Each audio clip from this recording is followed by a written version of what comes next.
Olá, galera, tudo bem? Como é que vocês estão? Se cuidando, estudando, não perca o foco, certo? E hoje nós vamos então para o nosso terceiro encontro, né? Revisando os conteúdos para o Enem, os conteúdos da frente 2, né? Do livro do poliedro. E nessa aula de hoje, a gente vai abordar um leque bem amplo de conteúdos, tá? Dos seres vivos, vírus, bactérias, tudo aquela parte que a gente estudou, menos a botânica, vai estar de forma resumida aqui nessas questões que, como eu já disse anteriormente para vocês, elas foram, no caso, selecionadas pelo próprio poliedro, tá certo? Não foi a gente que selecionou, veio de lá, vocês têm o material, vocês então procurem resolver as questões, tirar as dúvidas, nos procure aí, né, nas plataformas, pelo grupo do WhatsApp, quem precisa geralmente procura através do WhatsApp. Então vamos lá, nosso terceiro encontro com conteúdo bastante diversificado, tá certo? Então vamos para a nossa primeira questão, que diz o seguinte, tá? Texto para a questão 76, esse número aqui é o número do material de vocês, tá? Para mim é número 1. Óbitos com cepas de bactérias resistentes a antibióticos vem crescendo. Um estudo do governo britânico estima, em escala global, os óbitos por cepa resistente já cheguem a 700 mil por ano. E as coisas têm piorado. Então, observem aqui que ele está falando de bactérias que são resistentes aos antibióticos, que andam matando muita gente no mundo inteiro aí durante o ano. E diz que a coisa está ficando pior, né? Além das bactérias, já estão surgindo fungos resistentes, como a Candida auris, né? Então, ele dá o exemplo aqui de um fungo que também está ficando super resistente. Qualquer solução passa por um esforço multinacional de ações coordenadas. O crescente número de governos isolacionistas e até antidarwinistas não dá razões para otimismo. Então, ele está bem pessimista aqui em frente ao que se está verificando hoje, né? A nível de governo, né? A urgência. O estudo britânico calcula que, se nada for feito, que estudo? Esse aqui em cima, tá? Em 2050, portanto, daqui a 30 anos, as mortes por infecções resistentes chegarão a 10 milhões ao ano. De 700 mil, vamos para 10 milhões ao ano. Aí ele cita aqui de onde foi tirado, né? E vamos então para a questão da FUVEST desse ano de 2020. O autor expressa preocupação com o fato de que as soluções para o problema apontado, que problema é essa mortandade por bactérias, micro-organismos resistentes, né? Passam por um esforço multinacional em face ao crescente número de governos isolacionistas. Por quê? E aí, então, vem as alternativas para você escolher, certo? A área de menor índice de desenvolvimento socioeconômico são as únicas atingidas devido à falta de recursos empregados em saúde e em educação. Essas mortes por essas bactérias multiresistentes e fungo só acontece nesses locais onde o índice é baixo, ou é menor, né? B. As cepas resistentes, ou cepas, né? Alguns pronunciam cepas, outros cepas, surgem exclusivamente nos países que se negam a aderir a acordos sanitários comuns, constituindo ameaças globais. Então, exclusivamente, bactéria, sabe, de fronteira, né, de países, ela não conhece fronteira de países, ainda mais hoje, né, com a facilidade do fluxo de pessoas, né, com a movimentação de pessoas no dia a dia. C. Desafios atuais em meio ambiente e saúde são globais e soluções dependem de adesão de cada país aos protocolos internacionais. Então, aqui ele está dizendo que esses desafios não é de um país ou de outro, mas é de todo mundo, e que a adesão de cada um país depende do protocolo internacional. Então, está interessante essa alternativa aqui, né? D. O comércio internacional é o principal responsável por espalhar doenças nesses países, tornando-o vulnerável, apesar de os programas de vacinação terem alcance mundial. Então, ele está pondo culpa aqui no comércio. O comércio tem culpa dessas bactérias super resistentes que estão matando as pessoas? E a pesquisa nessa área é de âmbito nacional e, portanto, novas drogas não terão a chance mundial, mas apenas regional. Então, está dizendo aqui que as pesquisas com as drogas são só para aquele local, não serve para outro lugar. Não mata bactéria que morre aqui, não morre em outro lugar com essas drogas, né? Então, não tem nada a ver também. Então, como eu disse para vocês, para tentar frear isso, né, ou diminuir, minimizar esses efeitos, né? A gente tem que encarar isso como sendo um desafio atual em meio ambiente e saúde, que são globais, né? E as soluções dependem de adesões de cada país, da adesão de cada país aos protocolos internacionais. Estamos vendo aí muitos governantes, né, na atualidade, escapando disso, né, tendo visões de isolamento, de negação da ciência, de uma série de fatores. Então, isso preocupa bastante, porque pode ser que essa projeção dele aqui, desse estudo, se concretize realmente, se não for feito nada nesse sentido aqui, tá? Então, bem interessante a questão da FUVEST 2020.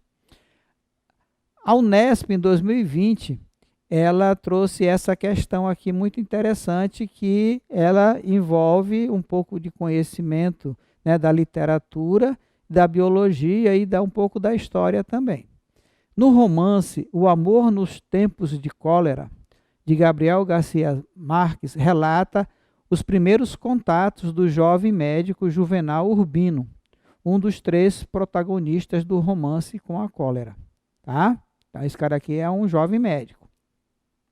A cólera transformou em obsessão. Não sabia a respeito mais do que aprendera na rotina de algum curso marginal e lhe parecera inverossímil que há apenas 30 anos tivesse causado na França, inclusive em Paris, mais de 140 mil mortes. A cólera, certo? Para ele, né? Mas depois da morte do pai desse Urbino aqui, né, do médico, aprendeu tudo o que se podia aprender sobre as diversas formas de cólera, quase como uma penitência para dar descanso à sua memória. E foi aluno do epidemiólogo mais destacado do seu tempo, o professor Adrien Proust, pai do grande romancista. De modo que, quando voltou à sua terra e sentiu, vinda do mar, a pestilência do mercado, e viu os ratos nos esgotos expostos, e os meninos se revolvendo nus nas poças das ruas, não só compreendeu que a desgraça tivesse acontecido, como teve certeza de que se repetiria a qualquer momento. Então, um texto retirado desse romance, né, O Amor no Tempo de Cólera, de 1985. A partir desse trecho, pode-se inferir que Juvenal Urbino, o médico, A, se preocupou em combater no século XX o retorno da epidemia de cólera na França, principalmente em Paris, constatando que a doença era transmitida pela urina do rato. Ele constatou isso, né? B, tivera seu pai morto pela cólera ainda no século XIX, o que motivou a investigar as causas dessa doença, no caso, micro-organismos eucariotos transmitidos por rato que se proliferam no esgoto. Então, o micro-organismo que causa a cólera, ele é eucarioto, certo? C. Viveu na Europa na Idade Média, quando ocorria a grande epidemia de cólera e quando ainda se acreditava que a doença era transmitida por vapores pestilentos dos esgotos. D. Temia uma epidemiologia de cólera na sua cidade natal e ainda no século XVIII aprendeu com seu professor que a falta de saneamento básico favorece o surto dessa virose. A cólera é transmitida por vírus, é causada por vírus, quer dizer. E. Se interessou pela doença entre o final do século XIX e início do século XX, percebendo que as pessoas entravam em contato com fezes contaminadas, contraíam cólera, doença transmitida por bactérias.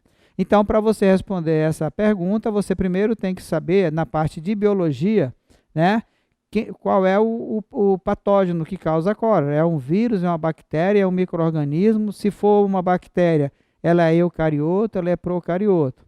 Segundo, em que período foi que aconteceu isso aqui, tá? Em que está aqui no trecho aqui se você consegue identificar aqui, né? Quando foi que aconteceu isso. Então, o que nós temos aqui? Primeiro, né, que a cólera é uma doença transmitida por bactéria. Então, não é vírus, não é um micro-organismo eucarioto, porque aí seria um protozoário, por exemplo, né? E não é. Então, e também não é um fungo, tá? E, então, a alternativa que responde ao questionamento aqui se interessou pela doença entre o final do século XIX e o início do século XX, percebendo que as pessoas que entravam em contato com fezes contaminadas, quando ele fala aqui, olha, de esgoto, de rato no esgoto exposto, e os meninos brincando na lama, né? E que essa doença é transmitida por bactérias, ok? Interessante também. A próxima, então, a cólera é uma doença causada pela bactéria Vibrio cholerae, organismo procarioto contraído por via fecal oral. O contaminado elimina a bactéria pelas fezes, vai para o esgoto, a fossa, né, e não tem saneamento básico, as pessoas entram em contato e acabam contraindo. Questão da Unicamp, de 2018, diz o seguinte: em 2016, a Organização Mundial de Saúde, OMS, apresentou novas diretrizes para o tratamento de 3 doenças sexualmente transmissíveis: sífilis, tá? Gonorreia e clamidíase, certo? As 3 doenças citadas são causadas por. Então, ele quer saber, né? Ele vai estar inquirindo você, se você estudou, se você sabe quem é que causa essas 3 doenças sexualmente transmissíveis. Será a letra A, micro-organismos, bactérias ou vírus, né? Que passaram dos macacos para o ser humano há muitos anos, levando ao surgimento de epidemia e pandemia. Isso aqui já virou uma epidemia, uma pandemia, né? Então, é uma alternativa aí que não tem nada a ver com o que está se falando.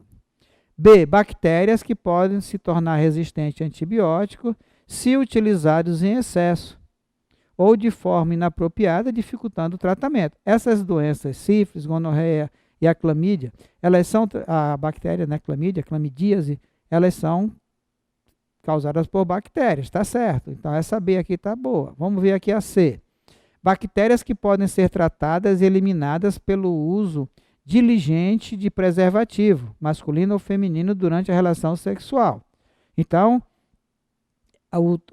está dizendo aqui que o preservativo, os preservativos, né, eles tratam essa doença. Não tem, ele previne, mas não vai tratar. Tratar é quando já está doente. E D, protozoário. Não é protozoários, que pode ser tratado e eliminado por uso diligente de preservativo durante a relação sexual, não. Então, é causada por bactérias, né? A gonorreia também é bactéria, a clamídia também é bactéria, tá? Então, aqui essa questão da Unicamp é só para testar seu conhecimento, para saber que se essas doenças são transmitidas por bactérias, né? Ou são causadas por bactérias, por vírus ou por protozoário. A quarta questão da Unicamp de 2020 também. Graças às campanhas de vacinação, a poliomielite foi considerada erradicada no Brasil. O último caso foi registrado em 1989. Contudo, o Ministério da Saúde constatou cobertura vacinal alarmante, abaixo de 50%, em 312 municípios brasileiros em 2018. Quer dizer que em 2018, 312 municípios não atingiu a meta de vacinação contra a poliomielite. Nessas alturas do campeonato, você já vai pensando quem é a poliomielite, quem é que provoca a poliomielite, como é o nome comum da poliomielite, né? Vai pensando nisso. A vacinação é a única forma de prevenção da poliomielite. Então, aqui tem uma dica, olha, a vacina não é para curar, a vacina é para prevenir. É uma questão de responsabilidade social contemplada no Programa Nacional de Imunizações do Ministério da Saúde. Certo? Então, a vacinação não é uma questão pessoal, é uma questão social, né? Porque envolve toda a sociedade. Ok?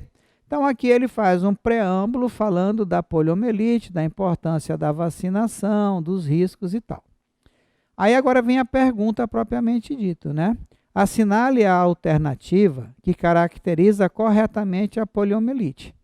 A. É uma doença viral contagiosa que pode ser transmitida através de ingestão de água ou alimento contaminado por fezes de doente. Será que está certo o agente causador e a forma de contaminação? Observe aqui que tem duas coisas. Quem é que causa a doença e como pode ser transmitida. As duas têm que estar corretas. Uma pode estar correta, outra pode estar errada. Então vai estar errado, tudinho, tá? B. A transmissão do vírus ocorre por meio de vetores hematófagos que tenham picado uma pessoa contaminada na fase aguda da doença. Está dizendo aqui, então, que um vetor hematófago, o que é um vetor hematófago? É um ser vivo que suga o sangue da pessoa contaminada na fase aguda e transmite o outro. É assim que se contrai a poliomielite, né? Ela é causada, a transmissão é por vírus, mas é dessa forma que se pega, né? Tá certo? As duas afirmações aqui. A C. É uma doença bacteriana transmitida por gotícula de saliva ou de sangue de pessoas contaminadas, com alto risco de contágio. Então, a poliomielite, ela é uma doença bacteriana e é assim que ela se é transmitida. E D. A transmissão da bactéria ocorre por meio de vetores artrópodes que tenham picado uma pessoa contaminada na fase crônica da doença. Você observe que a D e a B são muito parecidas, né? E a A está dizendo que é viral e a C está dizendo que é bacteriana, certo? Então, como é que se contrai a paralisia infantil? Então, ela realmente é uma doença viral, que pode ser transmitida pela ingestão de água ou alimento contaminado por fezes do doente. Ok? E essa é a paralisia infantil, né? A gotinha, né? Que o nome é poliomielite. Unesp 2019. A profilaxia pré-exposição, ou seja, antes da exposição, conhecida no meio médico por PrEP, né? Pré-exposição ao vírus HIV um tratamento que consiste no consumo diário de antirretrovirais. Olha só, aqui já tem uma informação, né? Anti o que é? Contrário, retroviral, de um retrovírus, contra um retrovírus. Já está dizendo aqui. E como é o nome desse antirretroviral? Truvada. Truvada R, né, no caso. E tem como público-alvo pessoas com maior vulnerabilidade a adquirir o vírus. As pessoas que têm uma relação sexual com várias pessoas, né, que são dependentes de drogas injetáveis, transfusão de sangue, né? Então, pessoas do grupo de risco aí, tá? Segundo o Ministério da Saúde, o uso correto do medicamento reduz o risco de infecção em mais de 90%. Olha, bem eficaz, né? O remédio. Esse uso, porém, não barra a entrada do vírus no organismo. Apenas bloqueia a ação da enzima transcriptase reversa. Olha aqui então, mais uma dica aqui. Aqui ele fala em antirretroviral. HIV é um retrovírus. Os retrovírus, qual é o material genético deles? RNA. Então eles conseguem, depois que infectam o CD4, eles usam o seu RNA viral para produzir o DNA viral. Ou seja, eles fazem uma transcrição de trás para frente. Usam o RNA para produzir DNA. Eles só conseguem fazer isso graças à presença dessa enzima. Tá? Então, essa enzima serve para quê? Nesse caso, para o retrovírus produzir DNA a partir do seu RNA. Ok? Então, ele está dizendo aqui que essa droga, tá? Esse antirretroviral, certo? Ele não impede o vírus de entrar no corpo do indivíduo. Ele apenas bloqueia a ação dessa enzima. E como eu acabei de dizer para vocês, essa enzima atua fazendo o quê? Usando a cópia do RNA do vírus, RNA viral, para produzir o DNA. Sabendo disso, você vai, então, conseguir responder com tranquilidade a questão. Então, vamos lá. O tratamento do Truvar-R é profilático, porque combate o agente transmissor da AIDS. Ele combate o vírus? Não. B, evita que a célula infectada produza molécula de DNA viral. Opa, foi isso que eu acabei de falar para vocês, né?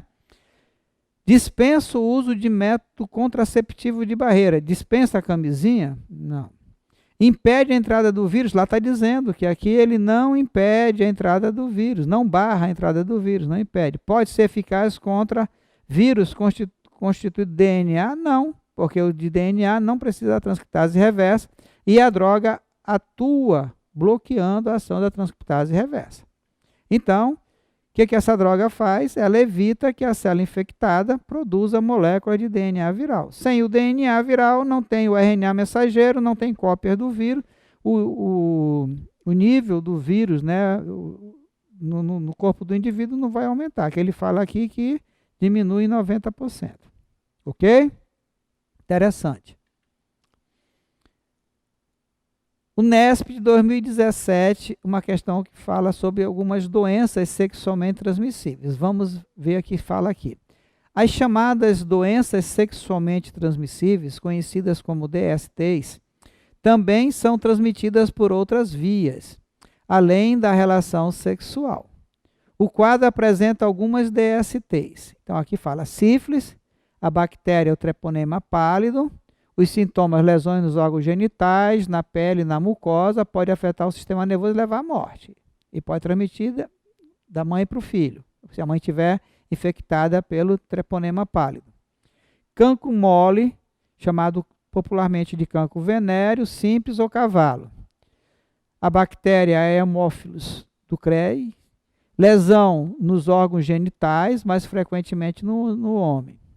A AIDS, síndrome da imunodeficiência adquirida, vírus da imunodeficiência humana, o HIV, ataque às células do sistema imunitário, CD4, ocasionando imunodeficiência e infecções oportunistas. Lembrando que a AIDS não mata, quem mata são as infecções oportunistas.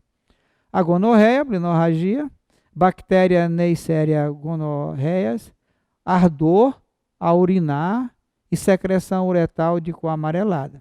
No bebê pode levar à cegueira. Tá? Codiloma acumulado, crista de galo, HPV. Papiloma do vírus humano, conhecido como HPV. E os sintomas são lesões em forma de crista nos órgãos genitais, se é crista de galo. Tá? Pode levar ao câncer nos órgãos genitais e no ânus. Então vamos lá. Suponha que Júlio adquiriu uma DST através de transfusão sanguínea.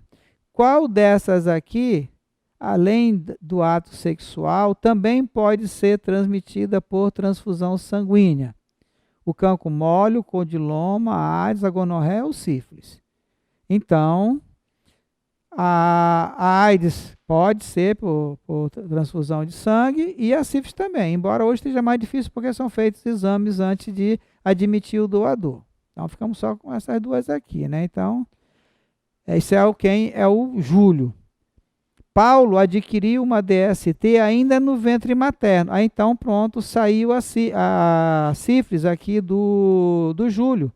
Porque então Paulo adquiriu através da mãe, como eu disse para vocês, a sífilis congênita, transversal. E Adriano teve uma DST que só se adquire por relação sexual. Essa aqui é exclusivamente sexual. As DSTs de Júlio, Paulo e Adriano podem ser respectivamente. Então, o Júlio, ele através da transfusão de sangue, vai ser o quê? A AIDS, o outro a sífilis e o outro cancro mole, certo? Então, aqui está a forma de contágio, né, por essas doenças, daqui de acordo com essa questão da Unesp. Ok, galera? Essa questão bem interessante da Unesp também, embora eu tenha achado ela um pouco desproposital, a quantidade de informação que ele coloca aqui nesse quadro, porque ele vai perguntar, mas faz parte do jogo, né? Às vezes o candidato, ele se assusta, né, com a quantidade de informação, acha que vai ser difícil, quantas vezes é uma só interpretação. Então, na Unesp 2017 diz o seguinte: o quadro apresenta alguns dos sinais clínicos que ajudam a distinguir os casos de dengue, de zika e chikungunya. As diferenças no quadro clínico de cada uma dessas doenças deve-se a. Então, aqui ele vem falando do sintoma, tá? Febre superior a 38 após o quarto 7 dias, no caso da dengue, no caso da zika, ausente até 38 graus no primeiro e segundo dia, a chikungunya superior a 38 graus por 2 ou 3 dias. Aí manchas avermelhadas, dores musculares. Então ele vem trazendo aqui e vai dando aqui a característica de cada uma delas, o quadro clínico de cada uma dessas doenças aqui. Então, para perguntar o quê?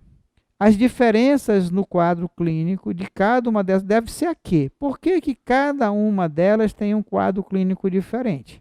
Tá? A. As características dos diferentes vetores dos agentes causadores da dengue, da zika e chikungunya. Então, esses quadros distintos aqui dessas doenças se deve em função porque eles são transmitidos por vetores diferentes ou é o mesmo vetor? Então, nós sabemos que essas três doenças têm um único vetor, não é? Então, essa questão aqui não é por causa dos diferentes vetores, porque só tem um. Tá? B. As características e estratégias infecciosas dos diferentes agentes causadores da dengue e da zika. Opa!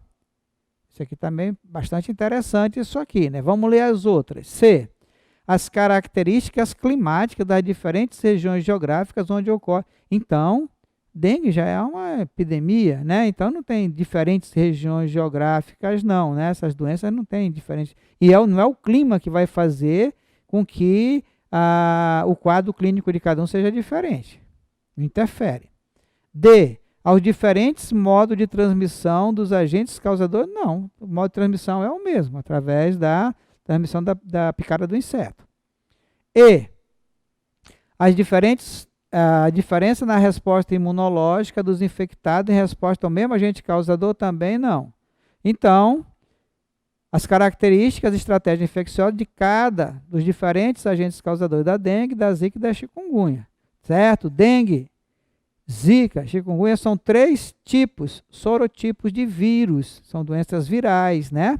Transmitidas ao homem pela picada das fêmeas contaminadas do mosquito Aedes aegypti, ok? Então, interessante. Sempre cai uma questão de vírus na prova, gente. Vírus é muito cobrado em prova. Aqui outra de vírus, ó, da Unicamp de 2017. O HPV, falamos dele ainda agora, né? Vírus do papiloma humano, faz parte do grupo do caudovírus, porque ele é tipo lembra lá do bacteriófago que tem uma caudinha e tal? Pois é. As verrugas genitais causadas pela infecção do vírus foram estudadas desde a antiguidade, chamada crista de galo lá, né? Que a gente viu ainda agorinha. Porém, o vírus só foi descoberto 40 anos atrás. Então, veja só, a doença é estudada desde a antiguidade, mas o vírus foi descoberto agora recentemente, né? Quando a gente fala recentemente para a ciência, 40 anos não é nada. Pode-se afirmar corretamente que, então você está sabendo que o HPV é viral, né? A principal forma de adquirir o HPV é através da ingestão de alimento contaminado. Ela é uma DST, né? Que fala o quê? Verrugas genitais, né? Aqui, ó, verrugas genitais. B. O câncer do colo do útero não pode ser causado pelo vírus HPV? É o principal, né? O HPV é o principal responsável pelos tipos de câncer no colo do útero, certo? C. O vírus HPV pode permanecer latente por vários anos? Pode, o vírus, se não estiver dentro de uma célula, ele é um endoparasita obrigatório, né? Então, ele só vai estar ativo se ele estiver dentro da célula. Se ele estiver fora da célula, ele fica inativo. Não há tratamento nem vacina para HPV. Tem a vacina para o HPV e tem tratamento. Ok? Então, ficamos com a alternativa C, que ele pode permanecer latente por vários anos, como qualquer outro vírus, tá certo? Então, questão da FUVEST 2016, uma adaptação. Então, ele diz o seguinte aqui. Omolu espalhara a bexiga na cidade.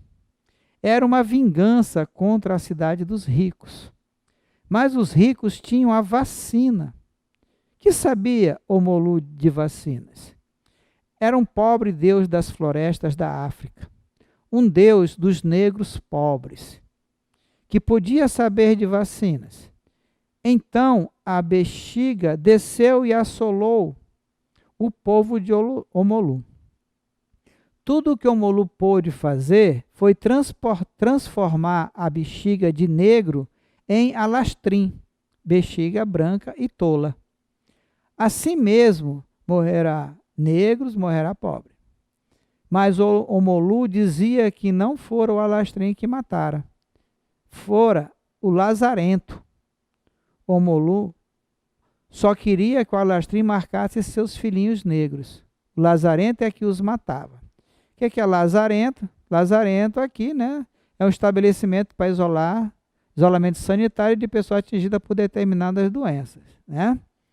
Então, vamos lá para a questão da FUVEST 2016.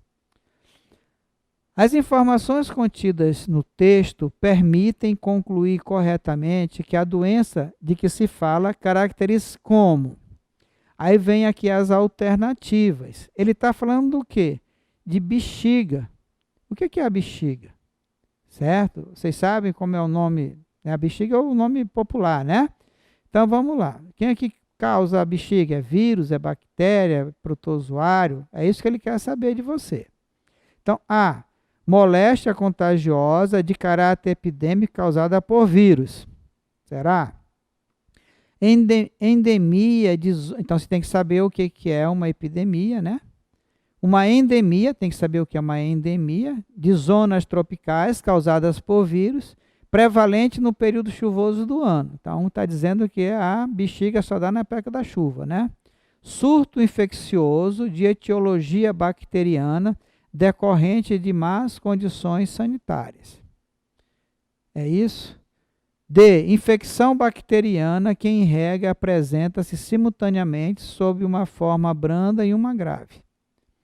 E enfermidade endêmica que ocorre anualmente e reflui de forma espontânea. Então, o que está cobrando aqui? Seu conhecimento sobre a bexiga, que é a mesma coisa que a varíola. Então, ela é uma doença provocada por vírus, né? Uma moléstia contagiosa de caráter epidêmico causada por vírus.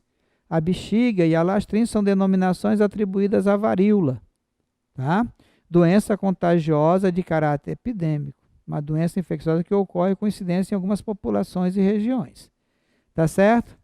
Então, muita gente fala, principalmente o nordestino, né? Fala da bexiga, não sei o que da bexiga, e a bexiga, no caso aqui, é a doença, né? É a varíola, no caso aqui. Ok? Fala de vacina contra a varíola, né?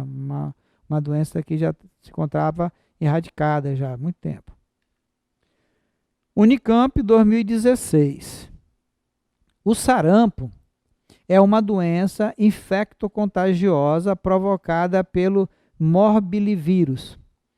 Em 2015, apareceram vários casos dessa doença em diversas cidades do Brasil e do mundo.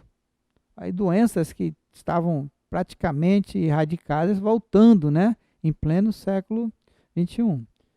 O que faz com que essa doença seja extremamente contagiosa e muito comum na infância? Por que o sarampo é muito comum na infância? Então vamos lá. A. O fato de ser transmitida por vírus para o qual não existe vacina. Sarampo tem vacina, né? B.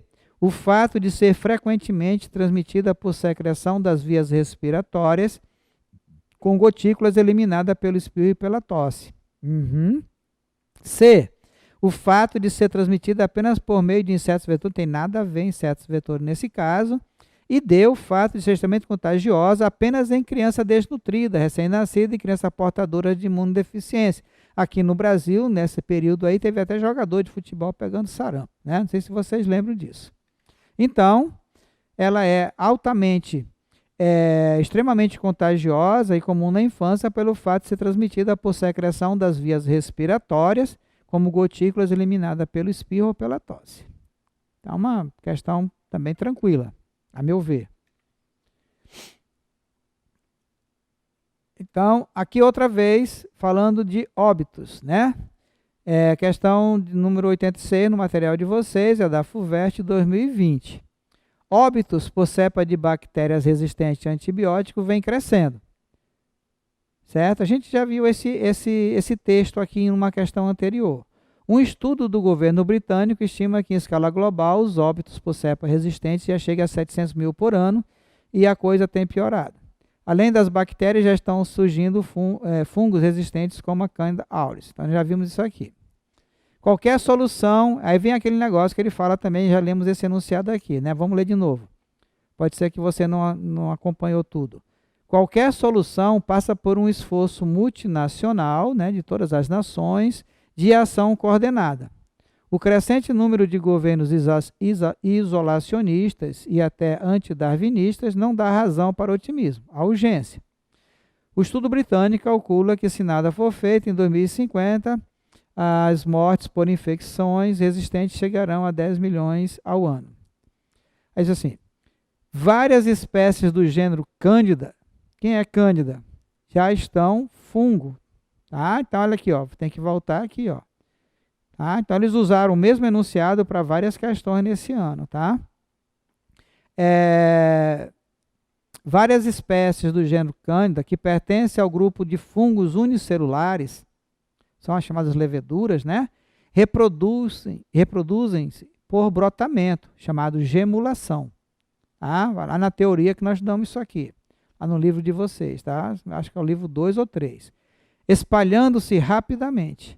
No grupo dos fungos pluricelulares, a rápida colonização de novos ambientes deve-se em grande parte ao fato de que esse grupo possui. Presta atenção como é que a questão foi elaborada. Ele começa falando de um fungo unicelular e ele vai fazer a pergunta, fala como é que esse fungo unicelular, que é citado aqui no texto, se reproduz, gemulação, mas ele vai para você testar a sua concentração. Olha aqui essa última parte. No grupo de fungos pluricelulares, a rápida colonização de novos ambientes deve-se em grande parte ao fato de que esse grupo possui. Então, como é que os fungos pluricelulares se reproduzem que permitem a eles ocuparem rapidamente novos espaços? A. Esporos haploides que germinam e colonizam o ambiente. B. Reprodução assexuada, produzindo descendentes que são fenotipicamente diferentes. Reprodução sexuada gera indivíduos geneticamente iguais, então isso aqui não tem nada a ver. Zigoto haploide, zigoto é a união de duas células haploides, então não existe zigoto haploide que cresce rapidamente acelerando mitose sucessiva, não existe. Cisto de resistência que encapsulam adultos diploide. Isso aqui é para sobrevivência de bactérias, né? Fungos também, mas não tem nada a ver com a ocupação de espaço. Fase autotrófica, podendo viver sem disponibilidade de alimento externo. Fungos são todos heterótrofos, não existe isso aí. Então, sobramos o quê? Sobrou o que para a gente aqui? Sobrou só a alternativa A. Né? Fungos se reproduzem assexuadamente por esporos haploides que germinam e colonizam o ambiente. Tá certo? A reprodução mais frequente realizada pelos fungos é a formação de esporos haploides que geram novos organismos. Nos fungos pluricelulares, a produção de esporos ocorre geralmente por meiose, como é o caso dos basidiomycetos. Então, geralmente, no caso das plantas, não, é todos. O esporófito é diploide, produz esporo por meiose. O gametófito é haploide, produz gameta por mitose. Vocês lembram disso? FUVEST 2018. No grupo dos... outra questão sobre fungo, né? Nos grupos dos fungos são conhecidos perto de 100 mil espécies. Bastante, né? Esse grupo tão diverso inclui espécies que... A. São sapróbias. O que é isso? Que fazem decomposição. Fundamentais na ciclagem do nutriente, pois sintetizam açúcares a partir de dióxido de carbono. O que está dizendo aqui? Ele está misturando aqui, né? Dizendo que são decompositores, depois está dizendo que ele produz seu próprio alimento. Fungos são heterótrofos. Está falando de fungo. Ok, galera? Presta atenção. B. São parasitas procariontes. Não, todos os fungos são eucariontes. Então está errado aqui por causa do procarionte. C. São comestíveis pertencentes a um grupo de fungos primitivos que não formam corpo de frutificação. O que nós comemos é o corpo de frutificação, e aqui está dizendo que eles não formam, está errado. D. Formam com as raízes de plantas associações chamadas micorrizas, mutuamente benéficas pela troca de nutrientes. Correto. Mico vem de fungo, risa raiz. Há um mutualismo, estudamos isso lá na ecologia, uma relação interespecífica harmônica.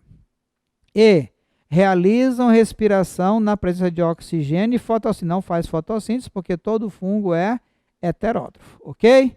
Então, formam com as raízes de planta associações chamadas micorrizas, mutuamente benéficas pela troca de nutrientes. Ok, galera? Tranquilo. Então, aqui é ecologia e a parte de fungos. Ainda dentro de fungos, a Unesp, em 2016, perguntou o seguinte, vem a informação. O cogumelo, shimeji, é o Pleurotus ostreatus, aos poucos vai se incorporando à culinária das grandes cidades brasileiras, encontrado frequentemente em supermercados e usado como principal ingrediente de molhos, refogados, risotos e outros pratos. Esse carinha aqui, ó. Tá? Não sei se vocês já comeram. Eu nunca comi, não. Sobre o cogumelo shimeji, foram feitas as assertivas. 1. Trata-se de um fungo. Está falando cogumelo, é um fungo. Um organismo heterótrofo, tá certo, que não faz fotossíntese e não produz seu próprio alimento. Certo. Corretíssimo, né? 2. Por ser um fungo, não sintetiza proteína. Como? Quem vai sintetizar proteína para ele? E carboidrato, tendo baixo valor nutricional. Não, qual é a reserva energética dos fungos? É igual a dos animais, é o glicogênio, né? Mas está errado aqui, dizendo que ele não sintetiza proteína. Então, a primeira está certa, a segunda está errada. Sobre as assertivas, é correto dizer que ambas estão corretas? Não. Ambas estão erradas? Não. A primeira está errada? Não, a primeira está correta. Ambas estão corretas? Não. A primeira está correta e a segunda está errada. Sim, uma vez que, embora não realize fotossíntese, os fungos sintetizam proteína e carboidrato. Serviu para utilizar proteína, carboidrato, o glicogênio, por exemplo. Tá? Então, ficamos com a letra E. Ok? FUVEST 2019. Um organismo multicelular fotossintetizante que possui sistema vascular e não possui fruto ou semente é uma. Então, vamos lá. Multicelular. Não pode ser uma alga. Tem alga multicelular, né?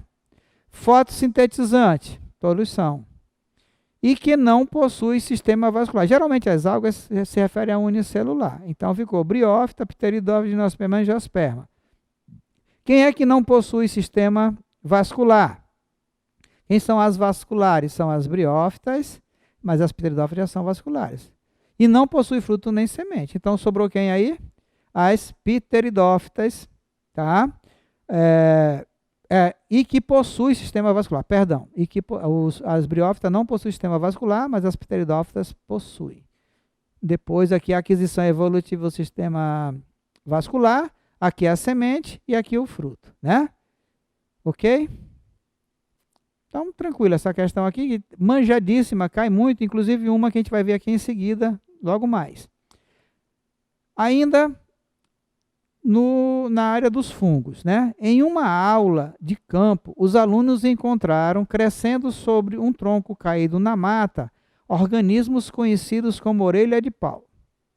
O fato que chamou a atenção dos alunos foi que alguns desses organismos eram de cor verde, como mostra a figura. Olha aqui, ó. Tá vendo? Ó? Tá. Paulo afirmou que o organismo observado era um fungo fotossintetizante. Eu coloquei já em negrito aqui para facilitar a explicação. Não existe fungo fotossintetizante. Paulo está errado. É Paula, no caso, né? Gilberto concordou que seria um fungo fotossintetizante, mas por estar crescendo... Não tem nada a ver de fungo sintetizante. Todos os fungos são heterótrofos. Ricardo sugeriu que o organismo observado, na verdade, eram dois organismos, um autótrofo e outro heterótrofo. Opa, né? Grande chance de estar certo isso aqui. E Tiago complementou a ideia de Ricardo, afirmando tratar-se de um musgo. Ora, se é musgo, não é fungo. Na orelha de pau é um fungo. Que é a associação entre um fungo e uma alga. A associação entre fungo e alga é um líquen. Tá? Fernanda discordou de Tiago, afirmando que trata-se de um líquen, no qual o fungo fornece os carboidratos necessários para o crescimento da alga. É errado, a Fernanda confundiu. É a alga que produz o carboidrato e fornece para o fungo. Então, quem está correto aí, a explicação correta foi dada pelo Ricardo, né? No caso, ele está vendo aqui uma associação mutualística entre algas e fungos. Esse verde são das algas, tá? Mutualístico porque os dois são beneficiados e um não consegue viver sem o outro, ok? Quem é autótrofo aqui é a alga e o fungo é heterótrofo, ok? FUVEST 2016.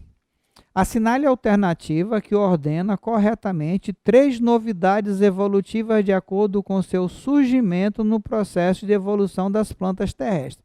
Gente, e essa pergunta, ela é mais batida do que qualquer outra coisa na biologia, aqui na parte de evolução de plantas, tá?